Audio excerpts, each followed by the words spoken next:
certified EXO coach. From Barcelona, it is Luciana Ledesma.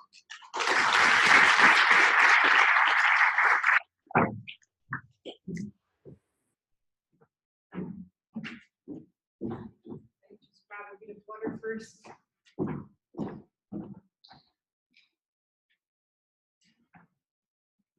So, good morning, everybody. How are you doing this morning? I hope you're enjoying. So, my name is Luciana Ledesma, and I'm going to be talking about why and how can we actually disrupt the poverty industry. And I'm using that word quite deliberately because, in fact, there are a lot of efforts that are structured around tackling this challenge. However, we are seeing very little results. So I would like to basically tell you a bit about the work I do beyond actually thinking about how could we disrupt poverty, thinking exponentially. I work with the Constitutional Court of Colombia, helping them understand what are the cases of human rights violations using basic semantics that go through the analysis of cases and some statistics. And why this is so important? Because at the moment they receive 60,000 of these type of cases, and they end up reviewing only 30 to 80. I'm saying 30 to 80. So this is a very, very small number. And so we have proposed to them the development of a dashboard where they will be able to extract meaningful policy insights and very quickly, improve their situation of human rights, but also decrease the opportunities of manipulation by bringing transparency. So as you can see, for me, technology is a big vector of change, but it's not the only one. Actually, the one that I think has the most value is people and communities and networks where we create context of action for people. So I would like to introduce you to the people I'm actually working with. And here is Jack. Jack is actually from Singapore. He's a serial entrepreneur, a philanthropist, quite an amazing person. He's part of the network. He's at SU faculty. He has been working for 10 years, bringing awareness around the topic of open defecation.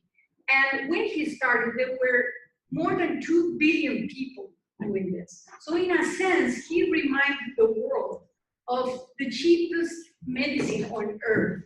And now open defecation is in the agenda of many governments, and India has committed to develop 100 million public toilets in the next 7 years. So you can see the kind of person, and we actually met through the network a couple of years back, and a month ago, I went to Singapore and we said, okay, let's do this exponentially. We had traveled around the world, seen all dimensions of poverty, and we want to really choose this. Okay, so but let me tell you why it makes sense, right? I think the point here is that there are 2 mainstream approaches to tackle poverty. One is charity, and it's biased by definition, by design. Actually, the minute that these institutions end up with poverty, they run out of the job. So their incentives are not to finish their job. And then we have social entrepreneurs, which have done a fantastic job around the world creating impact, but we rarely see them scaling up. And also, we see them making amazing learnings on how to create prosperity, how to bring people out of poverty. And in fact, we are not documenting and leveraging those learnings.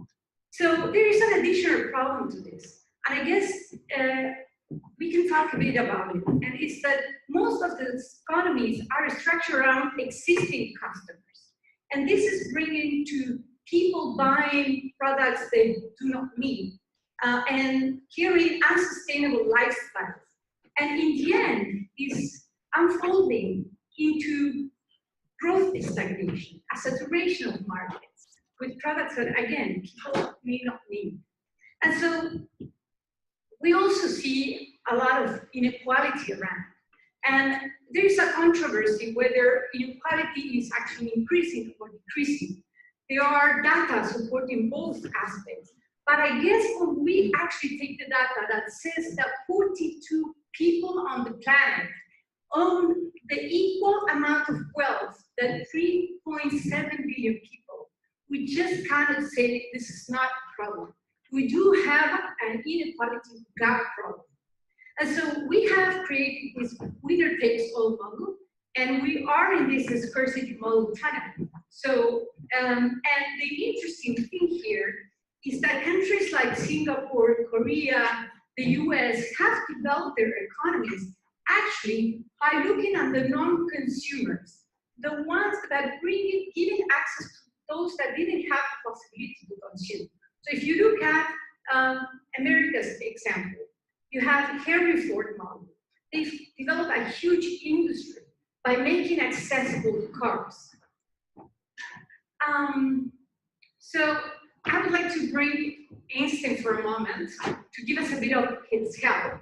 You might know this quote that he has, that we can't solve problems by using the same kind of thinking we use when we create them. So we need to shift the starting point. And the starting point that we have, as we said, is we are creating many, many losers to have some winners. So I would like to refer very shortly to the bus analogy that the gentleman mentioned yesterday in the panel. And I think here the point is, how could we and couldn't we actually, instead of thinking and continue thinking over and over again, how do we get everyone on the bus, we start thinking how to create more buses, how to create actually hyperloops, and how do we even remove the need to move from one place to another altogether. So in a sense, what I'm suggesting here, and it's the first insight that and principle that we're using for our work, is that we need to reframe poverty as an innovation issue and stop pushing resources and actually using pooling strategies for that. So, and there is another aspect. For 95 or between 85 and 95% of the needs that you find in poor areas, the solutions exist in this world. They do exist. They are not making it to the people. So it's an innovation distribution issue. And so for a small gap, small percentage, you need actually this breakthrough innovation. That may be for diseases and this sort of things. So we need to stop reinventing the wheel, and we need to probably learn more of what is working, right? To bring those innovations to the context and break the game. It's cutting and paste. So we want to identify, and here is another insight and another principle that we take for our work. We believe it's possible to actually identify, analyze, and replicate the models. And how we're doing this is where it gets interesting. When we talk about EX or model, we're going to use technology. We can actually create a geo-reference map to scout models of prosperity. And even more, make recommendations where those models would fit better. But of course, technology would not do everything. But before I actually jump into other elements beyond technology, I would like to tell you that this is not something entirely new. There are people working on this. So we have a team from Stanford, which, funny enough, they are actually identifying patterns of poverty, but they are predicting poverty. And the interesting thing of this tool would be to use it a bit differently, which is using to see the delta, right? To see where is change happening, when they are going, where is it prosperity being created? And then when I identify those areas that you have the highest delta, you can actually say, like, I want to go to that location and understand what have been the entrepreneurship models that have been implemented, and then have a handbook that I can actually use, and even the policies. So, of course, we are going to connect with them. As I said, I started part of this project about a month ago, and most of the things are actually by you, although Jack had created a lot of connections and networks, and I can afterwards tell you about the previous work that he's been doing. So anyway, we can do something else with data. So there are a lot of institutions that have acknowledged a lot of models already out there, and we can use those 20,000 data and use it as a data point and find out patterns. Where are social entrepreneurship models that repeat, right? Where are the patterns? Are there attributes? Can we actually create like a canvas for this successful type of models? And why this would be so important? Because investors actually are not necessarily seeing this as the most attractive one, but with such a map, we would be able to actually say like, these are the most proven and the most attractive models for impacting, but also for making money. So let me introduce you to the third principle that we have, which is crucial to make it exponential. And it is about an ecosystem where we can actually integrate different perspectives. We don't need to have only one size fits all. So this ecosystem is global and is diverse in a sense that can accommodate interests of different people that are interested. So let me give you an example. Entrepreneur in Guatemala that have already achieved a lot of impact in its country might not have the interest to come here to Africa with his water filter, but he would most probably be interested in remotely mentoring.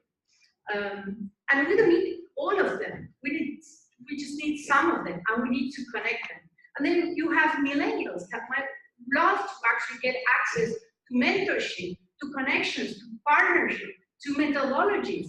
And so this is part of what we want to do. And you have, of course, investors that will also have a clearer vision of where are the opportunities, and companies that maybe are looking for new markets. So I hope you can join me on this journey of replacing poverty with sustainability. We know we are not alone in this. We've been talking with people, and in fact, I don't know how many of you know the guy in the middle. Okay, so his name is Clay Christensen. He is a Harvard professor, the one that wrote a book about the innovator's dilemma and acknowledged this incentive, why, let's say, companies like Blockbuster, Kodak got disrupted. So he has very recently released, less than 2 months ago, actually, a book called Prosperity Paradox. And Efosan, that is on the right, is actually has become, he's a co-author and has become an ambassador to our ecosystem. And they are really giving a lot of evidence showing how this non-consumer economy is also a way of development for regions and economies. So I have so much to tell you about, and I would love to tell you about also our Lighthouse EX initiative, because we are also using technology. For example, we are designing Wikizone in Singapore, basically a bus, a drone bus, to connect seamlessly rural areas with urban economies. And then we have a very similar concept actually to Buffalo Grid. The main difference is that we're working with it's a lady that has sold to rural areas many solar panels.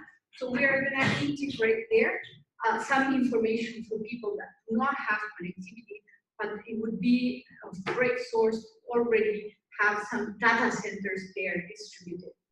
And technology is making it possible.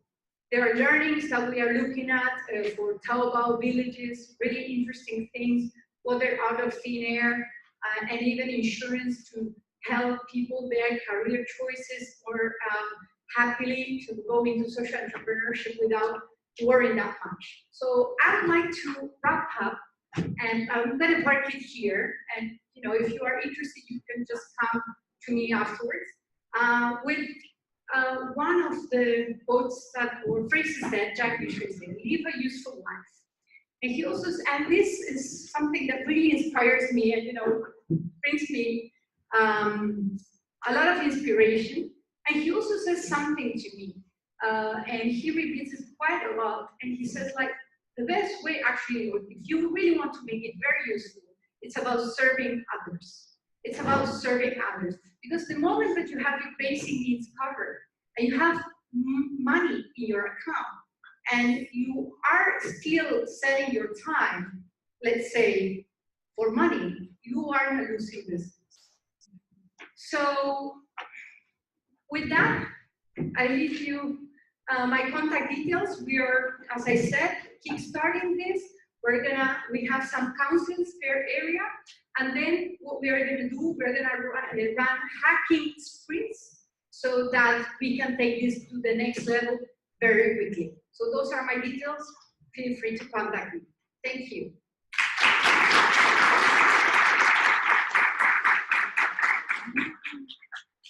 don't know if anyone has some questions. I'd be glad to take. Muchas gracias, Luciana. Are there any questions for Luciana at this point? Sure. Couple of hands to Charlotte. All right. Let's see if we can get mics over there very quickly. We've got two hands on the far right-hand side. Just put your hands up again for me. Let me start. My voice is strong enough to keep that. All right. And I'm afraid it's a bit of a long question statement. I have to unfortunately curtail you for time, so if you can shorten this as much as you can. Is the problem that we're dealing with one of finding a solution, or is it a question of alleviating poverty? Because what I've discovered over the last day and a half or a day and a morning is that we're dealing with a lot of theory, and and we are in Africa, and we're dealing with poverty in Africa and across the world. And in order to target a problem, what I don't see is a definition of the target problem. What is poverty? What is poverty in Africa? What is poverty in India? And what is poverty in the United States? In order to alleviate, because I don't think there's a solution, if we're being realistic about it, we're going to need to start to look at curbing human population growth, which is a very sensitive subject by itself. So my question basically is one of, in light of all of that, what do we see poverty as? What is the definition of poverty if we're going to target it? At what point do you qualify as being poor? And what constitutes poor? All right. Thank you. That's a good question. I'm going to ask for the other one as well. And then you can answer both.